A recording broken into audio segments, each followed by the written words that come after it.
Hello बच्चों, आज के वीडियो में हम बात करेंगे कक्षा 10 की मैथमेटिक्स की प्रश्नावली नंबर कितना है। एक है वास्तविक संख्या यानी रियल नंबर।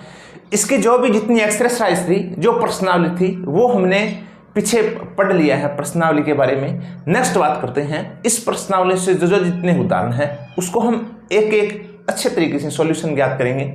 तो चलिए स्टार्ट करते हैं। सर्वप्रथम उदाहरण नंबर कितना है, एक है 4052 और 12576 का हमें HCF ज्ञात करना है। वो भी कौन सी विधि से? यूक्लिड विभाजन विधि द्वारा ज्ञात करना है।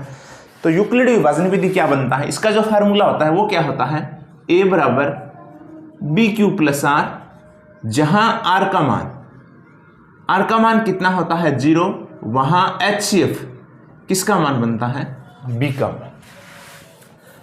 क्वेश्चन को अच्छे से देखना है। अब हमारे पास दो संख्या दे रखी है, ये है 4052 और एक है 12576। हमारे पास ये दो संख्या है, इसमें हमें क्या करना है, एक को A मानना है, एक को B मानना है। अब किसको A किसको B, तो क्या करना है, इस बात पे ध्यान देना है। यानी कि जो बड़ी संख्या होती है उसको हमें क्या रखना है, A रखना है, और छोटी वाली संख्या को B। तो इसमें बड़ी, तो इसको हम क्या मान लेंगे A, ये छोटी वाली संख्या को क्या मान लेंगे B। इधर हम स्टार्ट करते हैं। चरण फर्स्ट है हमारा, क्या है, फार्मूले के हिसाब से A बराबर BQ प्लस R। A की वैल्यू है ये 12576 बराबर B की वैल्यू है 4052। अब हमें क्या करना है, 4052 को ऐसी संख्या से मल्टीप्लाई करना है ताकि इससे ज्यादा ना हो। इससे हमें क्या रखना है, कम रखना है। तो कितने से मल्टीप्लाई करें हम, 4 3 12। अगर इसको 3 से मल्टीप्लाई करते हैं, 4052 है, 3 से मल्टीप्लाई करते हैं तो ये आएगा 6 15 3 चौके 12, 12100 कितना बनता है 56। इससे कम ही है। अगर 4 से मल्टीप्लाई करते हैं तो इससे क्या हो जाता, ज्यादा। तो इधर लिखेंगे हम कितने से मल्टीप्लाई किया, 3 से, प्लस में ये किसका निशान है, प्लस का, आगे R की वैल्यू क्या होगी, जो शेष बचता है। यानी इधर 12576 है, इधर 12156 है, तो इसको माइनस करते हैं, 12576 और 12156, तो कितना बनता है 0 2 4, ये आएगा 400 और कितना 20। तो इधर लिखेंगे हम R का मान 0 नहीं है। अगर R का मान 0 होगा तो HCF किसका मान बनता है, B का मान। नेक्स्ट बात करते हैं, चरण नंबर है हमारा सेकंड, 2 नंबर। अब हमें क्या करना है, बराबर से इधर वाली जो पहली संख्या है वो इधर रखना है। तो ये 4052 बराबर आगे जो R वाला मान है वो रखना है, या फिर अंतिम संख्या कह सकते हो, ये 400 कितना है 20। इसको भी ऐसी संख्या से मल्टीप्लाई करना है ताकि इससे ज्यादा ना हो। तो इसको अगर 10 से मल्टीप्लाई करते हैं तो 4200 हो जाएगा, ज्यादा हो जाएगा इससे। तो हम इसको 9 से मल्टीप्लाई करके चेक करते हैं भी कितना बनता है। ये 420 है, 9 से मल्टीप्लाई करते हैं 0 18 ले, ये बनता है 3780। अगर इसको 9 से मल्टीप्लाई किया तो कितना हुआ 3780। प्लस में जो संख्या बचेगी वो किस में लिखेंगे, प्लस में।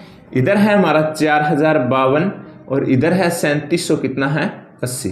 तो ये 2 और 7, इधर 9 2, तो कितने बचे 272। प्लस में लिख देंगे हम 272। R का मान 0 नहीं है। नेक्स्ट बात करते हैं तीसरे चरण की। तीसरा चरण है, इधर पहले वाली संख्या लिखेंगे, ये 420 बराबर अंत वाली संख्या 272 इंटू में, अगर इसको 2 से मल्टीप्लाई करेंगे तो इससे ज़्यादा हो जाएगा, 1 से मल्टीप्लाई करेंगे हम तो कितना आएगा 272।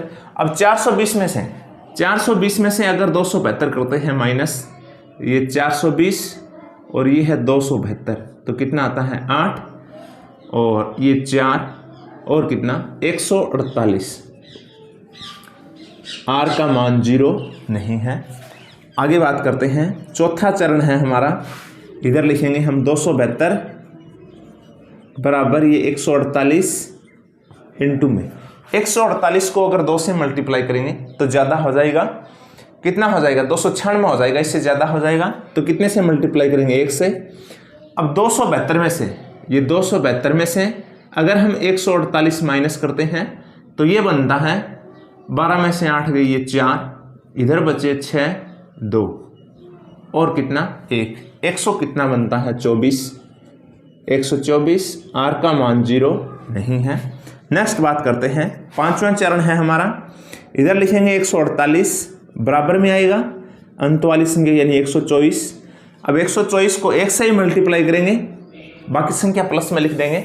124 को 1 से मल्टीप्लाई किया 124, इससे कितना कम रहा 24, तो ये लिख देंगे हम प्लस में 24 और r का मान 0 नहीं है। नेक्स्ट है चरण नंबर 6 है हमारा। इधर लिखेंगे 124 बराबर में आएगा ये 24 इंटू में कितना 24 को अगर 5 से मल्टीप्लाई करेंगे तो 24 पंजे 120 प्लस इधर कितना आएगा 4, r का मान 0 नहीं है। नेक्स्ट है हमारा चरण नंबर कौन सा है 7 है। इधर लिखेंगे हम 24 बराबर में इधर है 4। अब 4 को कितने से मल्टीप्लाई करें, 24 बनता है तो कितने से मल्टीप्लाई करेंगे 6 से, प्लस 6 चौक 24 तो शेषफल कितना बचेगा 0। तो इधर लिखेंगे r का मान कितना है 0 है। वहाँ HCF किसका मान बनता है b का मान, b का मान कौन सा ये वाला, तो लिखेंगे b HCF कितना हो जाएगा हमारा 4। जहाँ r का मान 0 होगा वहाँ HCF किसका मान होगा b का मान। ये a का मान है, ये b का मान है, ये q का मान है और ये किसका मान है r का मान।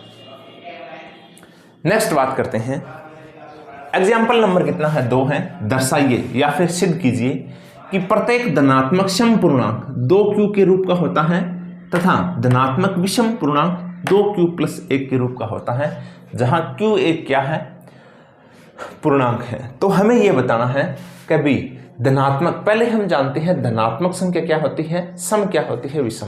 धनात्मक यानी जो जितनी प्लस की संख्या बनती है, जो जितनी प्लस की संख्या बनती है वो सभी क्या होती है धनात्मक संख्या होती है। नेक्स्ट बात करते हैं सम पूर्णांक। सम पूर्णांक कौन से होते हैं, जिसमें यानी कि 2 का भाग जाता है, 2 का भाग जाता है वो कौन सी सम संख्या। और विषम कौन सी होगी, जिसमें 2 का भाग नहीं जाता है वो कौन सी हो जाएगी विषम। तो हमें क्वेश्चन पे थोड़ा ध्यान देना है, हमें यह सिद्ध करना है कि धनात्मक है, धनात्मक सम पूर्णांक 2q के रूप का होता है। तो सर्वप्रथम मानते हैं। अब इधर अगर हम यूक्लिड विभाजन वाला फार्मूला काम में लेंगे तो a बराबर बनता है bq plus r, bq plus क्या होगा r होगा, और 0 का मान है वो किससे r के बराबर होगा, 0 का मान बराबर होगा या छोटा होगा किससे r से, और r का मान छोटा होगा किससे b के मान से। किसके मान से, b के मान से। उदाहरण के तौर पर जानते हैं, जिस प्रकार मान लीजिए ये संख्या है 15, इसको अगर हम 2 से क्या करते हैं डिवाइड करते हैं तो कितना बनता है 2 7 ये 14, शेषफल कितना बचा 1। ये किसका मान है a का मान, ये किसका b का, ये q और ये कौन सा हो जाएगा r, a b q और कौन सा r।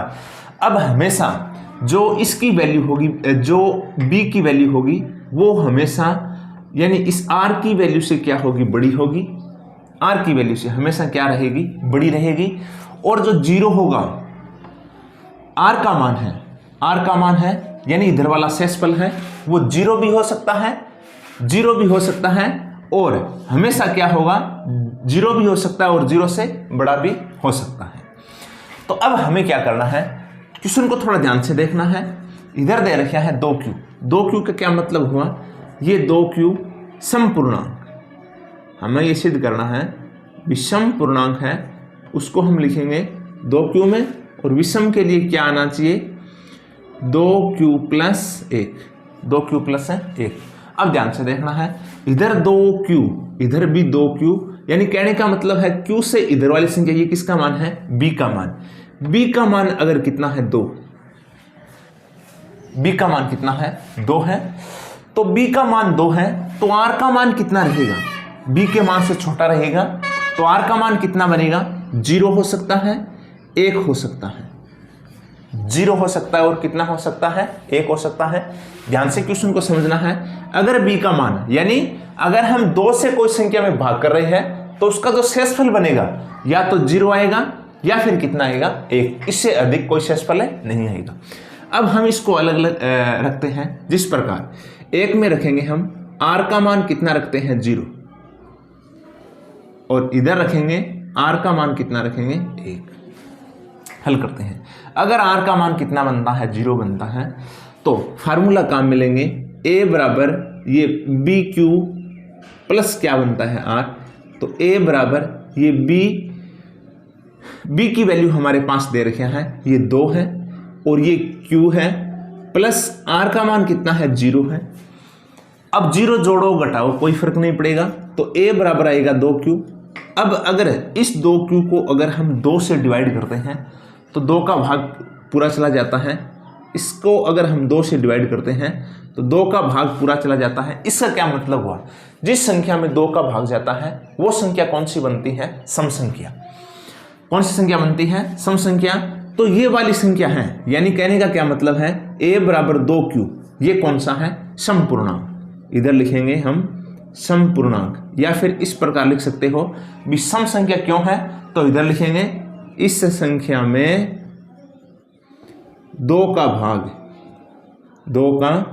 भाग पूरा जाता है, अतः यह एक कौन सा पूर्णांक है, सम पूर्णांक।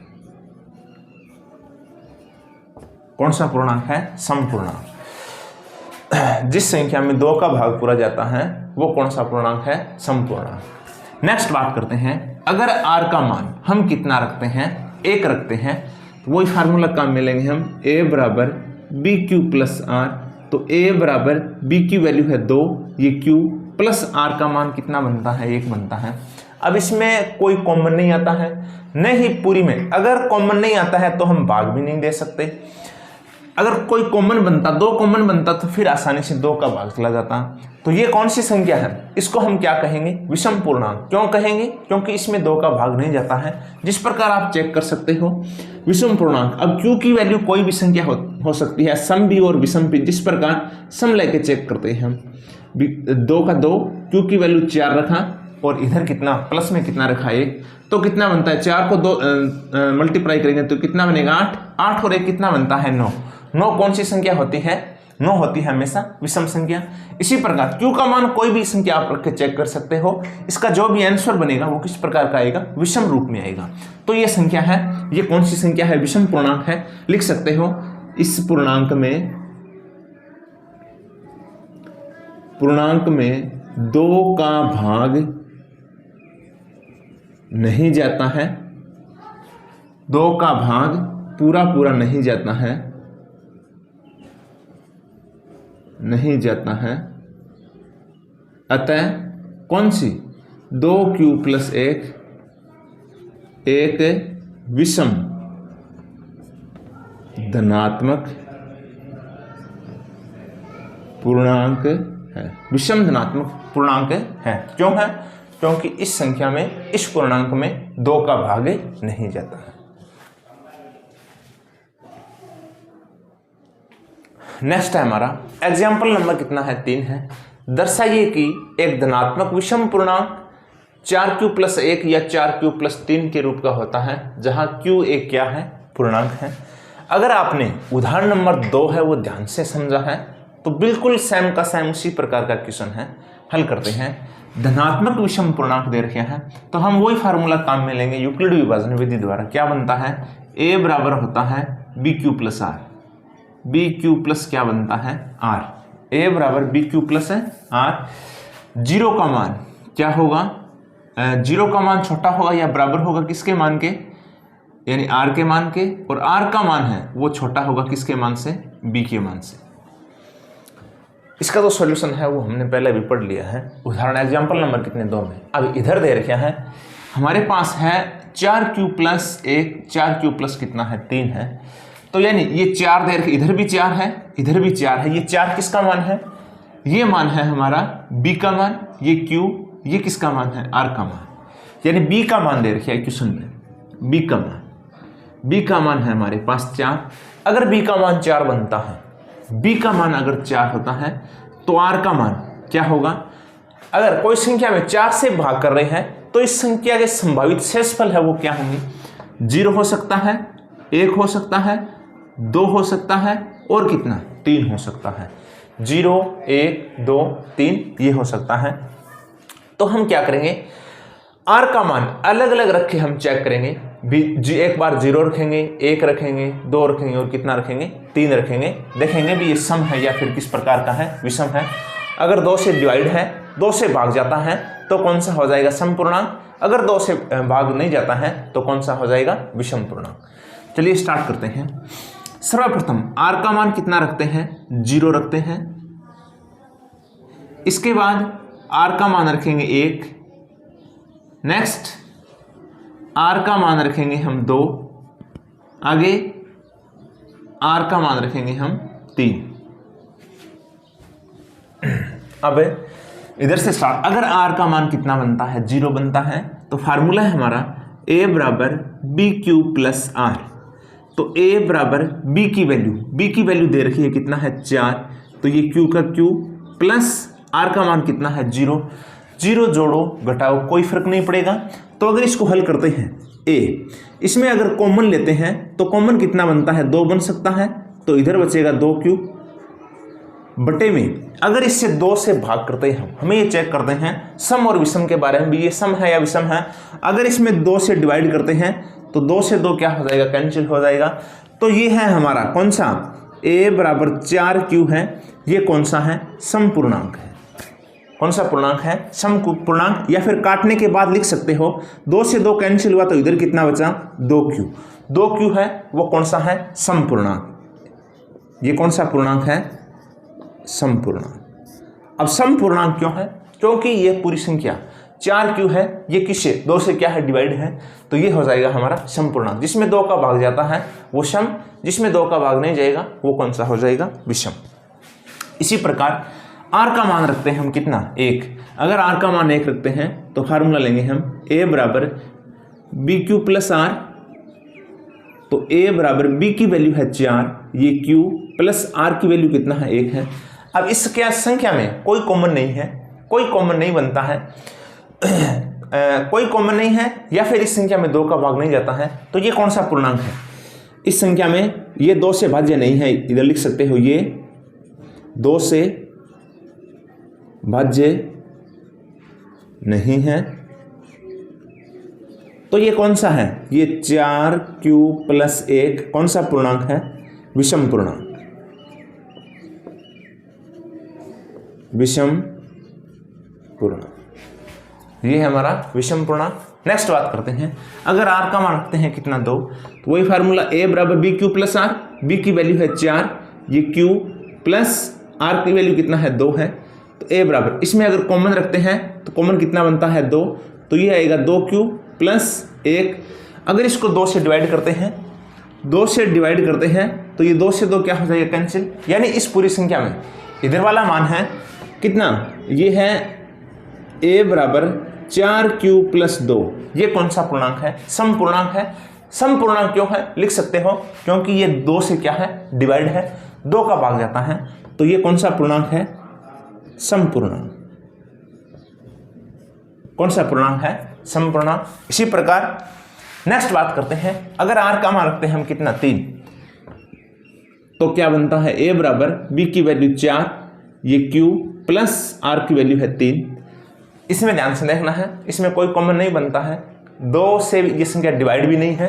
तो इसको हम क्या लिखेंगे, ये है विषम पूर्णांक। या फिर लिख सकते हो 2 से भाज्य नहीं है।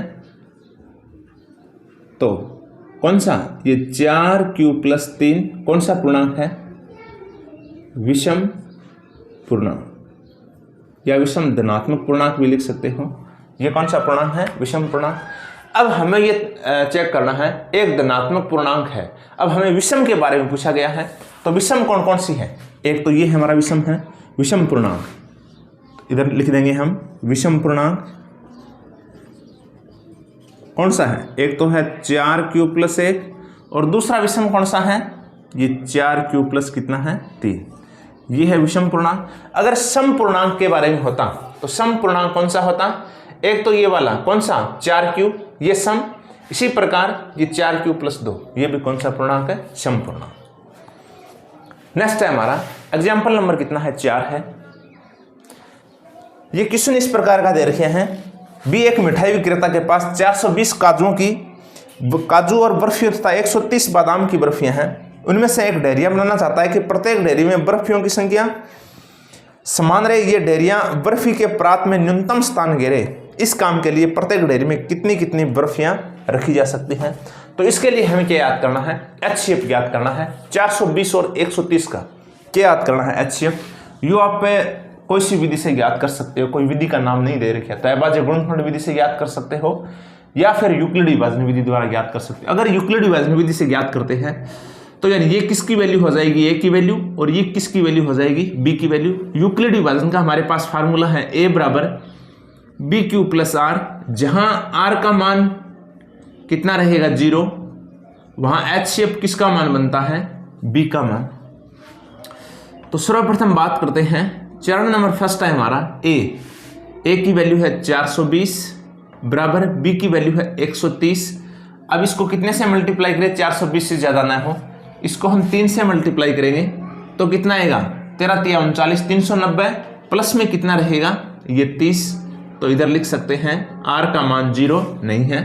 सेकंड चरण है हमारा बी, इधर लिखेंगे 130 बराबर में आएगा ये 30, इसको कितने से मल्टीप्लाई, 4 से अगर मल्टीप्लाई करेंगे तो 120 आएगा, प्लस में कितना रहेगा 10, इधर भी आर का मान 0 नहीं है। तीसरा चरण है हमारा,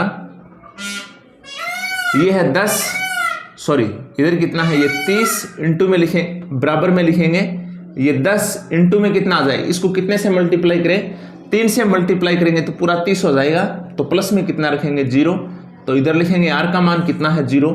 अगर आर का मान 0 है तो HCF किसका मान बनता है, बी का मान, और बी का मान कौन सा है, ये 10। तो इसका जो HCF कितना आ जाएगा 10। अगर HCF 10 है तो न्यूनतम कितने कितने की डेयरिया बनेगी, तो इधर लिख सकते हैं न्यूनतम 10 की डेयरिया बनेगी। नेक्स्ट बात करते हैं, एग्जाम्पल नंबर कितना है, 5 है। क्या है, संख्याएं 4n पर विचार कीजिए जहां n एक प्राकृत संख्या है। जांच कीजिए कि 4n अंक 0 पर समाप्त होता है। हमें ये चेक करना है भी 4n का मान है, इसका जो अंक है वो 0 पर समाप्त होता है। ये हमें क्या करना है, जांच करना है। तो सर्वप्रथम हम क्या करते हैं, इसके बारे में थोड़ा अध्ययन करते हैं। कभी कोई संख्या है वो 0 पर कब समाप्त होती है। जिस प्रकार संख्या है, मान लीजिए ये 50 है, इसका अगर हम अभाज्य गुणनखंड करते हैं तो ये 2, 25, 5, 5, 5 और कितना बनता है 1, यानी 50 को हम किस रूप में लिख सकते हैं, 2 इंटू 5 इंटू कितना 5। इसी प्रकार कोई और संख्या ले सकते हो जो 0 पे समाप्त होती है, जिस प्रकार बनता है 120, 2 से करेंगे तो ये 60, 2 से ये 30, 2 से करेंगे 15, 3 से 5, 5 और कितना 1, यानी 120 का कितना बार, 2 कितनी बार है, 3 बार, 1 3 है और 1 कितना है, 5 है। कहने का क्या मतलब है, इसमें आपको एक चीज का ध्यान रखना है। अगर कोई संख्या 0 पर समाप्त होती है तो अगर इसके अभाज्य गुणनखंड करते हैं तो एक तो अभाज्य गुणनखंड में एक तो कितना आएगा, 2 आएगा, और एक कितना आएगा, 5 आएगा। अब ये नहीं है कि भी 2 कितनी बार आएगा, 5 कितनी बार आएगा, ये संख्या पर निर्भर करता है, संख्या पर डिपेंड करता है। लेकिन ये अगर 0 कोई अंक संख्या है, अगर 0 पे समाप्त है तो उसके अगर अभाज्य गुणनखंड करते हैं तो एक बार जरूर एक तो 2 आएगा और एक कितना आएगा, 5। ये ध्यान रखना। जिस प्रकार ये 50 का अभाज्य गुणनखंड के, इसमें भी 2 भी है और कितना है, 5 है। इसी प्रकार 120 के अगर अभाज्य गुणनखंड है, इसमें भी 2 है और कितना है, 5 है। तो अगर कोई संख्या 0 पर समाप्त होती है तो उसके अगर अभाज्य गुणनखंड करते हैं तो 2 भी आएगा और कितना आएगा, 5 आएगा। अब क्वेश्चन पे ध्यान देते हैं। क्या है, संख्या 4 है, n का मान कोई भी संख्या हो सकता है। जिस प्रकार ये 4, n की वैल्यू 1 रखी, ये 4, n की वैल्यू 2 रखी, ये 4, n की वैल्यू 3 रखी। इसका कितना बनता है, 4, इसका कितना बनता है, ये 16, और इसका कितना बनता है, 64। 0 पर समाप्त होता है क्या, नहीं होता है। दूसरी क्या है, जिस प्रकार हमें ये चेक करना है भी 0 पर समाप्त होगा या नहीं होगा, तो किस प्रकार ये 4 है, n की वैल्यू कोई भी संख्या हो सकती है, बराबर इसको लिखेंगे हम। अगर 4 के अभाज्य गुणनखंड करते हैं तो किस रूप में बनता है, 2 इंटू 2 की घात क्या आ जाएगा, n। तो इसके अगर 4 के हम अभाज्य गुणनखंड करते हैं तो वो किस रूप में आया, 2 के रूप में आया। अगर कोई संख्या के 0 पे समाप्त होती है तो उसके लिए अभाज्य गुणनखंड कितना आना चाहिए, 2, और किस रूप में आना चाहिए, 5 के रूप में आना चाहिए। इसमें 2 तो बनता है लेकिन क्या नहीं आ रहा है, 5 नहीं आ रहा है, तो ये संख्या कभी 0 पे समाप्त नहीं हो सकती। ये लिख सकते हो कि v 4n के अभाज्य गुणनखंड, अभाज्य गुणनखंड 2 व 5 के रूप का नहीं है, अतः 4n 0 पर समाप्त नहीं हो सकती,